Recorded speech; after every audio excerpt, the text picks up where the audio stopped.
ഉഷസിൽ ഒരുത്ത നാഥ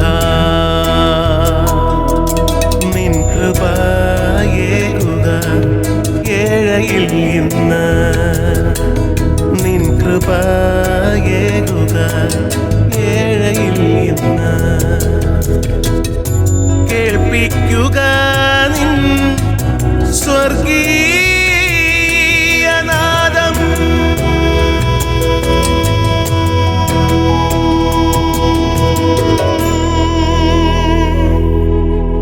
ദൈവത്തിൻ്റെ വിലയേറിയ നാമത്തിൽ ഞങ്ങളുടെ എല്ലാ സ്നേഹിതർക്കും സ്നേഹവന്ദനം. ഈ ദിവസത്തിലെ വചനചിന്തയ്ക്ക് ആധാരമായി തെസലോനിക്കർക്ക് എഴുതിയ 1-ാമത്തെ ലേഖനം 1-ാം അധ്യായം 4-ാം വാക്യം വായിക്കുന്നു. ദൈവത്താൽ സ്നേഹിക്കപ്പെട്ട സഹോദരന്മാരെ, നിങ്ങളുടെ തിരഞ്ഞെടുപ്പിനെ അറിയുന്നുവല്ലോ. നാം എല്ലാവരും മറ്റുള്ളവരാൽ സ്നേഹിക്കപ്പെടുവാൻ ആഗ്രഹിക്കുന്നവരാണ്. എന്നെ ആരും സ്നേഹിക്കണ്ട എന്ന് ആരും പറയാറില്ല. ചിലരൊക്കെ നമ്മുടെ സ്നേഹിതന്മാരാണ് എന്ന് പറയുന്നത് തന്നെ നമുക്ക് വലിയ നേട്ടമാണ്. അങ്ങനെയുള്ളവരുടെ സ്നേഹം പിടിച്ചുപറ്റുവാൻ നാം ശ്രമിക്കാറുമുണ്ട്. എന്നെ സ്നേഹിക്കുവാൻ എനിക്കാരുമില്ല എന്നു പറഞ്ഞ് വിലപിക്കുന്നവരെയും നമുക്ക് ഈ ലോകത്ത് കാണുവാൻ സാധിക്കും. എന്നാൽ നാം ഒന്നോർക്കുക, ഈ ലോകത്തിലെ സ്നേഹമെല്ലാം താൽക്കാലികമാണ്. ഇന്നു നമ്മെ സ്നേഹിക്കുന്നു എന്ന് പറയുന്നവർ നാളെ നമ്മെ വെറുത്തേക്കാം. എന്നാൽ നാം ഇന്ന് വായിച്ച വേദവചനത്തിൽ അപ്പോസ്തലനായ പൗലോസ് തെസലോനിക്ക വിശ്വാസികളെ സംബോധന ചെയ്യുന്നത് ദൈവത്താൽ സ്നേഹിക്കപ്പെട്ട സഹോദരന്മാരെ എന്നാണ്. ഈ ലോകത്തിന്റെ ഉടയവനും സൃഷ്ടാവുമായ ദൈവം നമ്മെ സ്നേഹിക്കുന്നു എന്നുള്ളത് നമുക്ക് എത്ര സന്തോഷം തരുന്ന വസ്തുതയാണ്. ദൈവത്താൽ സ്നേഹിക്കപ്പെട്ടവർ മാത്രമല്ല, നാം അവന് ഏറ്റവും പ്രിയപ്പെട്ടവർ കൂടിയാണ്.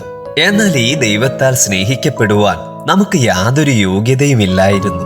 പാപം ചെയ്ത് ദൈവത്തിൽ നിന്ന് അകന്നുപോയ മനുഷ്യന്റെ ന്യായമായ ശിക്ഷ മരണമായിരുന്നു. എന്നാൽ പരിശുദ്ധനും നീതിമാനുമായ ദൈവം പാപികളായിരുന്ന നമ്മെ സ്നേഹിച്ചു, നമ്മോട് കരുണ കാണിച്ചു. ആ ദിവ്യ സ്നേഹത്തിന്റെ പ്രദർശനമാണ് കാൽവരി ക്രൂശിൽ നമുക്ക് കാണുവാൻ സാധിക്കുന്നത്. അവിടുന്ന് നമ്മെ നിത്യസ്നേഹം കൊണ്ടാണ് സ്നേഹിച്ചിരിക്കുന്നത്. അതുകൊണ്ട് ഇന്നും നമ്മോട് തന്റെ സ്നേഹത്തിൽ ദയ കാണിക്കുന്നു. പ്രിയപ്പെട്ടവരെ, നാം പാപികളായിരിക്കുമ്പോൾ തന്നെ ദൈവം നമ്മെ സ്നേഹിച്ചു. അവിടുന്ന് ഇന്നും നമ്മെ സ്നേഹിച്ചുകൊണ്ടിരിക്കുന്നു. ഈ ദൈവസ്നേഹം തിരിച്ചറിഞ്ഞ് നമുക്ക് പൂർണ്ണ ഹൃദയത്തോടെ ദൈവത്തെ സ്നേഹിക്കാം. അതിനായി ദൈവം നമ്മെ ഏവരെയും സഹായിക്കട്ടെ. നമുക്ക് പ്രാർത്ഥിക്കാം. സ്നേഹവാനായ ദൈവമേ, ഞങ്ങൾ അങ്ങയ്ക്ക് നന്ദി പറയുന്നു. കാൺമിൻ, നാം ദൈവമക്കളെന്ന് വിളിക്കപ്പെടുവാൻ പിതാവ് ഞങ്ങൾക്ക് എത്ര വലിയ സ്നേഹമാണ് നൽകിയിരിക്കുന്നത്. ഈ മഹാസ്നേഹം തിരിച്ചറിയുന്ന ഞങ്ങൾ അങ്ങയെ സ്നേഹിച്ചും സേവിച്ചും ജീവിപ്പാൻ അങ്ങിടയാക്കണമേ. ഇന്ന് ദൈവവചനം ശ്രവിച്ച എല്ലാവരെയും ദൈവസ്നേഹത്താൽ അങ്ങ് നിറയ്ക്കണമേ. യേശുക്രിസ്തുവിന്റെ നാമത്തിൽ ഞങ്ങളുടെ പ്രാർത്ഥന കേട്ടതിനാൽ നന്ദി. ആമേൻ. സ്നേഹസ്വരൂപനാം ദൈവത്തിൻ സ്നേഹവാക്കുകൾക്ക് കാതോർക്കാം, മറക്കാതെ ശ്രവിക്കാം. സ്വർഗീയനാദം, ദ ഹെവൻലി വോയിസ്. നായക നീ മരിച്ചതിനാ